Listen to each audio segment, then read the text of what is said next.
Well, from some of the work that you have done, Connie,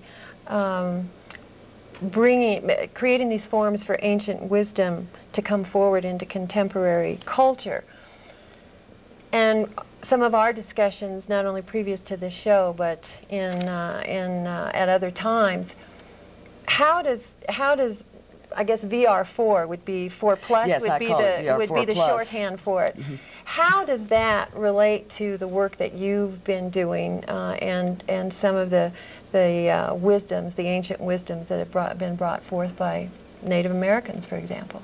Well, I found after spending a lot of time with Native American elders, visionary Native American elders, both in my home and on the reservations here in the United States and in Mexico, that I have gotten clues. Before I met Carolyn, I had pieced together from clues that I had received by experiencing these people who live in another reality. These elders know and experience and describe another reality.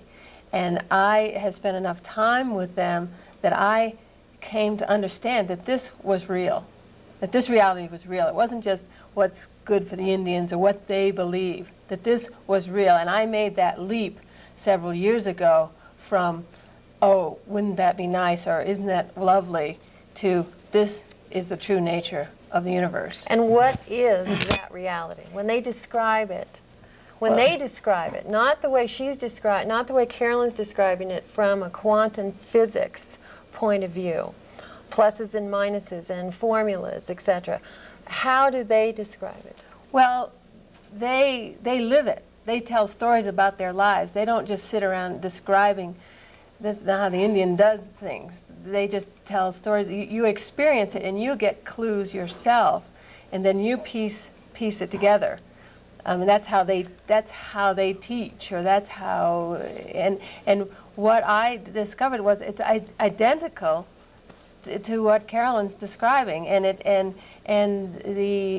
but you just get it through clues. It's not spelled out, doc, doc, doc, doc. This is the true nature of the universe. But that's what we like. We like spirit and spirituality and divinity by numbers. I mean, that is the way America is. Well, but it doesn't. America's falling apart. And guess why? Because it's in controlled drama mode. Is that correct? Well, yes, we're definitely in controlled drama mode since 1965, and it's there are reasons for it. It's an electromagnetic thing, and hopefully we will be out of that and into virtual reality. We already are. In our lifetimes? Oh, absolutely. I'm talking, Great. It's supposed to end in 1997. That doesn't mean the end of the world by any means. It means the system, as it was designed to operate, will be available for each of us to operate, and you'll love it. It's really And you're talking about the eloquent system of how the universe truly operates on an energetics level, because all is energy. Everything is energy. Also on a practical level for human beings who are trying to effect a result. And if they are trying to get anything done in CD mode, you might as well give it up. You're going to use up all your energy, and it won't happen. Mm-hmm.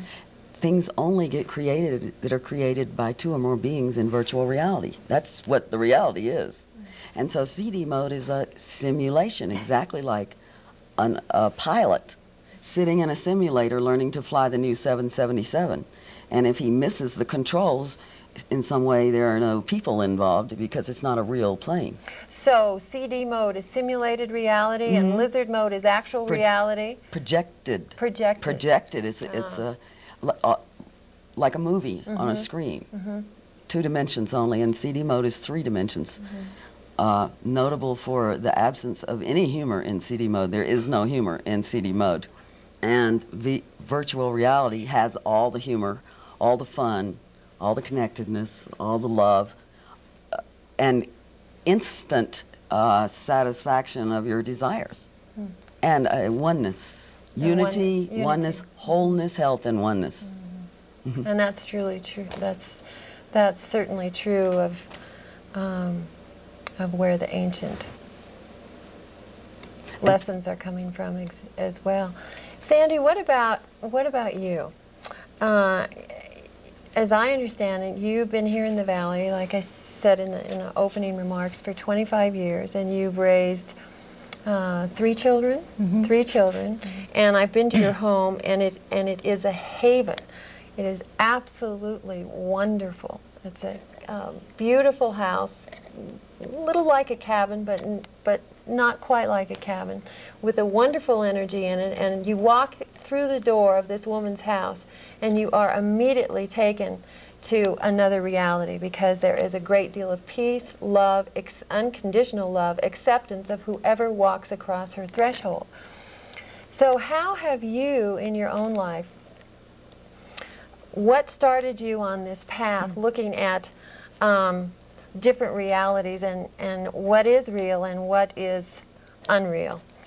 I guess I've been a philosopher since I was 3 years old.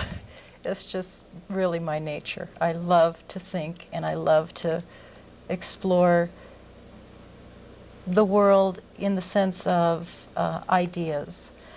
And I've always been that way. It's just an intriguing adventure to me. And what I've learned along the way is starting from very young and getting an understanding that the world really is one consciousness.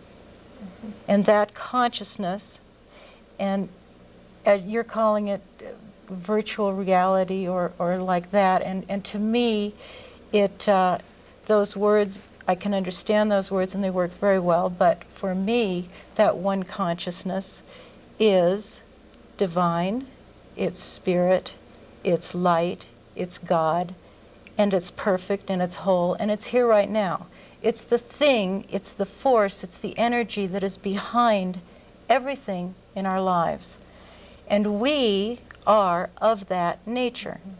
That is who we really are, is this essence or the outpicturing or the form of that perfect God-loving energy. And when you really grasp that and then begin to live it, actually live it, it's like there was a friend of mine said, you don't get there, you don't get there by trying to get there, you have to be there. You have to be there. Mm-hmm. And so it's a recognition of our truest identity and our real identity. And we have been sort of like in a fog or an illusion or a dream of thinking that we are all these little separate people and all these little separate identities with a little me sense to have to protect and have to hoard for and have to be selfish with, and everything is based on fear when we think we're separate from everything.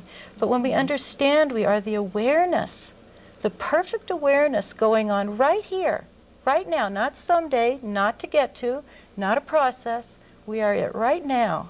And when we accept that and live it, then it's as if maybe you don't literally see your world change, but you change within yourself. You change in your heart. You change in your being. There's a strength. There's a confidence. There's a love. There's an energy, a vitality that can do and say and be and create from a selfless awareness.